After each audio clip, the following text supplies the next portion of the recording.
Hello class 10th के students, तो ध्यान दो। यहां पर हम जो है आज का टॉपिक पढ़ने वाले हैं वो है ह्यूमन रेस्पिरेटरी सिस्टम। आज क्या पढ़ेंगे? Human respiratory system. अब ह्यूमन रेस्पिरेटरी सिस्टम में कैसे कैसे काम होगा, कैसे कैसे एक्सचेंज ऑफ गैसेस होगा।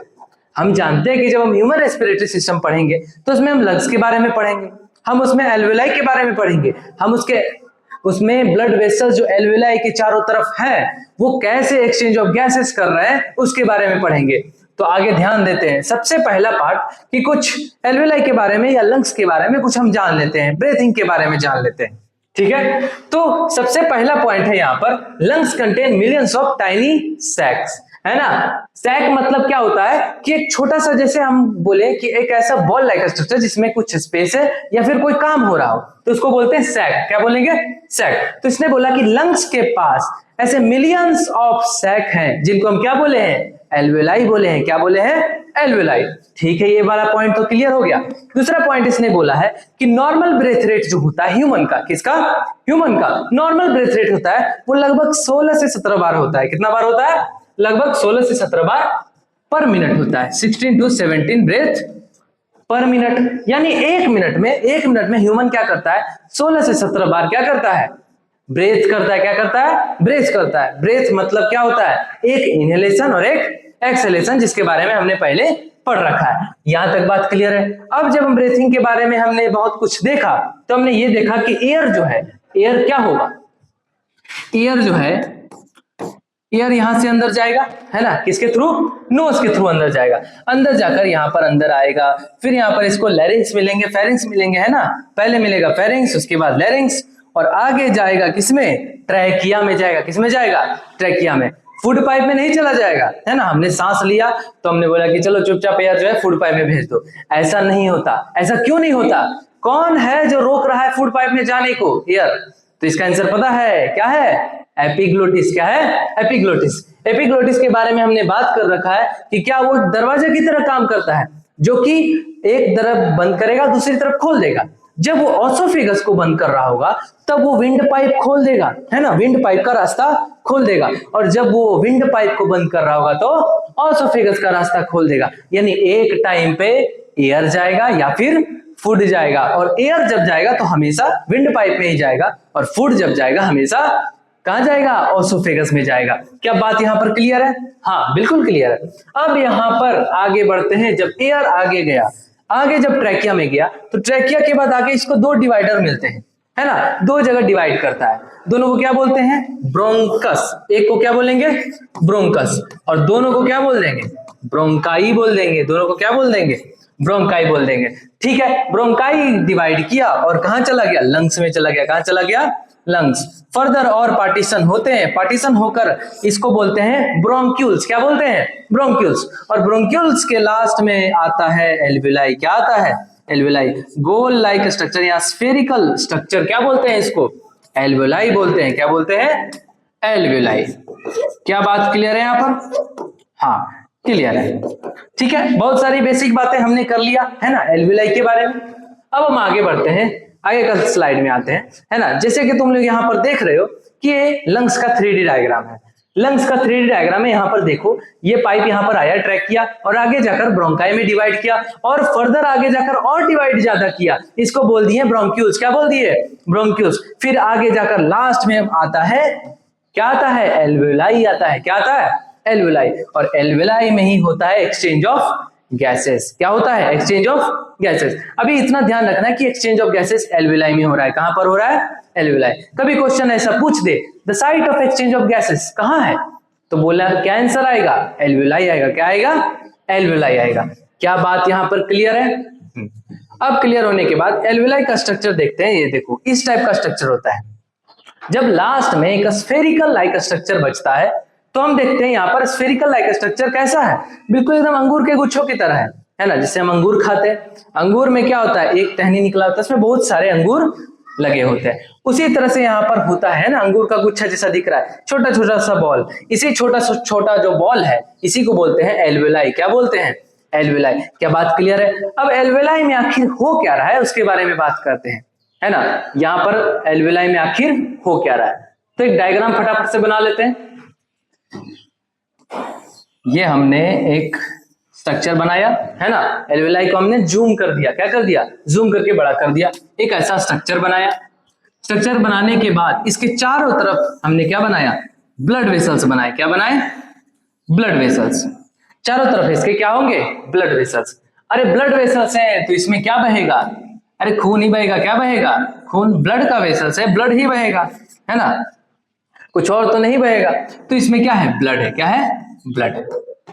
इधर ब्लड है, एल्वेलाई में यहां पर आखिर क्या है, जब हमने सांस लिया था, याद करो, जब हमने सांस लिया था वो सांस ट्रेवल करके, यानी एयर ट्रेवल करके, क्या ट्रेवल करके, एयर। हम सिर्फ ऑक्सीजन नहीं बोलेंगे यहां पर, हम क्या बोलेंगे, पूरा का पूरा एयर।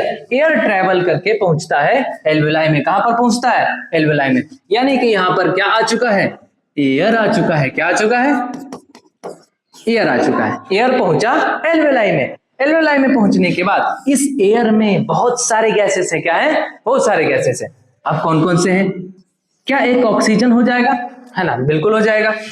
क्या कार्बन डाइऑक्साइड भी होगा, हाँ कार्बन डाइऑक्साइड भी होगा। क्या नाइट्रोजन भी होगा, नाइट्रोजन भी होगा। क्या कभी कभी अमोनिया भी होगा, हाँ अमोनिया भी होगा। यहां पर बहुत सारे गैसेस होते हैं, है ना, इसलिए हम इसको एयर बोल रहे हैं। हमने इनटेक किया एयर, एयर पहुंचा यहां पर एल्वेलाई में। अब एल्वेलाई में एयर तो पहुंच गया, अब यहां से ऑक्सीजन कैसे जाएगा उसके बारे में देखते हैं। तो देखो, जब यहां पर एयर पहुंचा तो इसमें बोला जाएगा कि ऑक्सीजन का कंसंट्रेशन क्या होता है, ज्यादा रहता है। क्या होता है, ज्यादा रहता है। किसके कंपैरिजन में, ब्लड के कंपैरिजन में। फिर बात करोगे कि सर अगर हम बात करें नाइट्रोजन की, किसकी बात करें, नाइट्रोजन की, तो हमें बोला जाता है कि 78% नाइट्रोजन है। कितना है, और ऑक्सीजन कितना है, ऑक्सीजन ये तो बोलेगा 21% ही है, बस 21% ही ऑक्सीजन है। कितना है, 21% ही ऑक्सीजन है। तो नाइट्रोजन को ज्यादा ट्रांसफर होना चाहिए, ऑक्सीजन को नहीं होना चाहिए। पर नाइट्रोजन के बारे में जब बात करें, नाइट्रोजन के बारे में बात करें, तो वो डायरेक्टली एब्जॉर्ब नहीं हो पाता, क्योंकि ये मेम्ब्रेन को ही क्रॉस नहीं कर पाता। क्योंकि एल्वेलाई जो है, एल्वेलाई क्या है, एक मसल सेल से बना हुआ है, एक ऐसा स्ट्रक्चर है जो सेल से बना हुआ है। और जो चीज सेल से बनी होती है ना, उसके पास क्या होता है, सेल मेम्ब्रेन होता है। और सेल मेम्ब्रेन कैसा नेचर का होता है, सेलेक्टिव परमिएबल होता है, सेमी परमिएबल होता है। अब सेलेक्टिव सेमी परमिएबल है तो वो कुछ चीजों को जाने देगा, कुछ चीजों को नहीं जाने देगा। तो नाइट्रोजन जो है वो इसके मेम्ब्रेन को क्रॉस नहीं कर पाता, जिसकी वजह से क्या होता है, नाइट्रोजन ब्लड में एब्जॉर्ब नहीं होता। तो ये नाइट्रोजन क्रॉस ही नहीं कर पाता। मतलब जितना नाइट्रोजन आया उतना ही नाइट्रोजन बाहर चला गया, जितना नाइट्रोजन हमने लिया उतना ही नाइट्रोजन बाहर चला गया। कोई भी नाइट्रोजन जो है एब्जॉर्ब नहीं हुआ। लेकिन ऑक्सीजन के केस में ऐसा नहीं है। जब ऑक्सीजन यहां पर होता है तो ऑक्सीजन का कंसंट्रेशन यहां पर क्या होगा, हाई होगा। किसके कंपैरिजन में, ब्लड के कंपैरिजन में।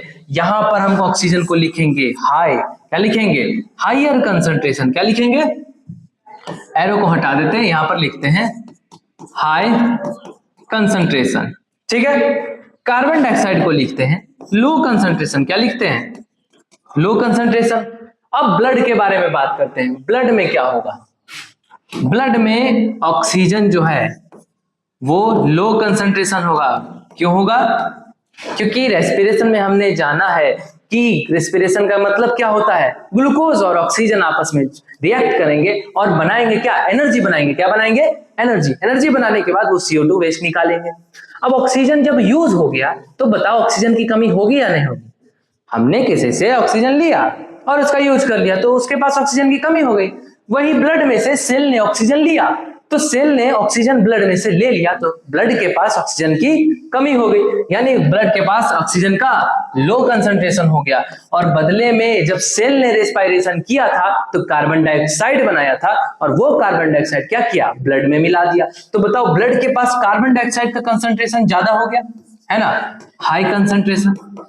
अब तुम ये सिंपल सी बात बताओ, यहां पर डिफ्यूजन होगा या नहीं होगा।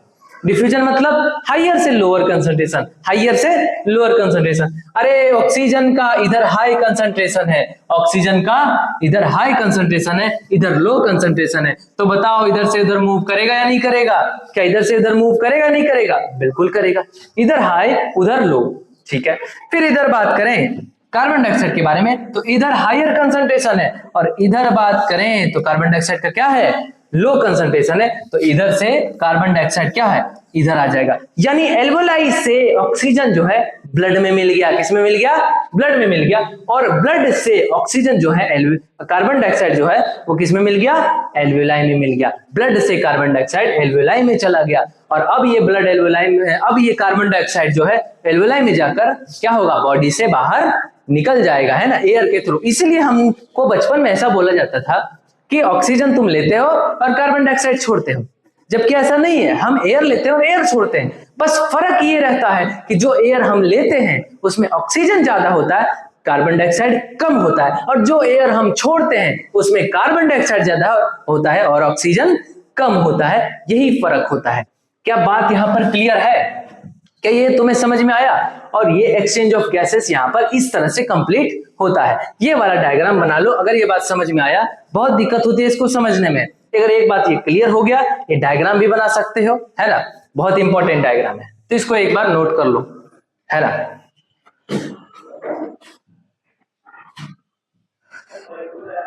यहां पर देखो, है ना, हमने एक बार 3D डायग्राम को ले लिया।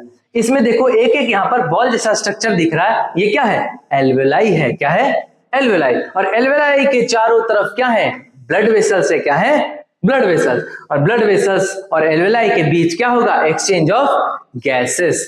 क्या बात क्लियर है यहाँ पर? बिल्कुल क्लियर है। अब उसके बाद अगले वाले बात करेंगे ब्लड के बारे में कि कैसे ट्रांसपोर्ट करता है, अगले वाले वीडियो में।